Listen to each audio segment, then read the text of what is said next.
నిజంగా ఈ వార్త విన్నప్పుడు నాకు అసలు ఏం చేయాలి ఇన్ని, అసలు వీడు మనిషి అనే కాస్త కూడా మానవత్వం లేకుండా ఉన్నాడే. మృగాలతో కంపేర్ చేస్తే అవి కూడా అవమానపడతాయి వీడిని కంపేర్ చేసినందుకు అనిపించింది. ఇది ఎక్కడో కాదు, హైదరాబాద్లో జరిగింది. 2026 మార్చి 11న పోచారం ప్రాంతంలో మనోహర్ అనే 24 ఏళ్ల యువకుడు తన కాబోయే భార్య 22 ఏళ్ల యువతి శరీరంలోకి బలవంతంగా హెచ్ఐవి సోకిన రక్తాన్ని ఎక్కించాడు. నిజం. ఈ ఇద్దరికి మధ్య అంటే మనోహర్కి అలాగే ఏ అమ్మాయి ఒంటిలోకి అయితే హెచ్ఐవి రక్తాన్ని ఎక్కించాడో ఆ అమ్మాయికి మధ్య వీళ్ళిద్దరికీ అప్పటికే పెళ్లి నిశ్చయమైంది. అయితే పెళ్లికి ముందు అమ్మాయి వాళ్ళ తల్లిదండ్రులకు ఏం తెలిసింది అంటే ఆ అబ్బాయి వాళ్ళ తల్లిదండ్రులకు హెచ్ఐవి ఉంది అని. సో తెలియగానే డౌట్ వచ్చి అమ్మా నాన్నకు ఉంది కాబట్టి బాబు నువ్వు ఒకసారి టెస్ట్ చేయించుకో అని చెప్పిండు. సరే అని ఆ అబ్బాయి కూడా హెచ్ఐవి టెస్ట్ చేయించుకున్నాడు. చేయించుకుంటే ఆ అబ్బాయికి కూడా హెచ్ఐవి పాజిటివ్ అని వచ్చింది. సో హెచ్ఐవి పాజిటివ్ అని వచ్చింది కాబట్టి నా కూతుర్ని మీకు ఇవ్వము అని నిశ్చితార్థాన్ని రద్దు చేసుకున్నాడు. దీంతో ఆ యువకుడు తీవ్ర మనస్తాపానికి ఆగ్రహానికి గురైండు. రే నువ్వు బలైనవు, నీ అమ్మ నాన్న బలైపోయినరు, ఇంకో ఆడపిల్ల జీవితాన్ని బలి చేసే హక్కు నీకెవరిచ్చిండ్రు?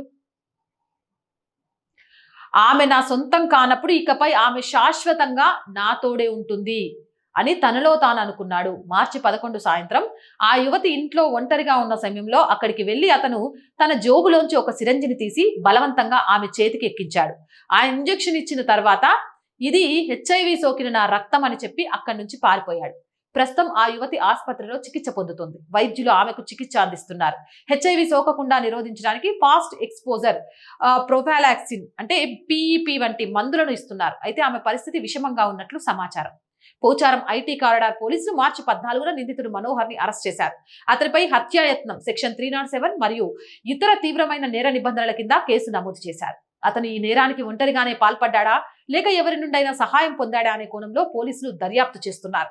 ఇదే తరహా కథాంశం కలిగిన తెలుగు చిత్రం రాజు వెడ్స్ రాంబాయ్ స్ఫూర్తితోనే ఈ ఘటన జరిగి ఉండొచ్చునని కొన్ని నివేదికలు సూచిస్తున్నాయి. ఈ ఘటన కేవలం ఒక నేరం మాత్రమే కాదు, అత్యంత ప్రమాదకరమైన మరియు అమానవీయమైన ప్రతీకార చర్య.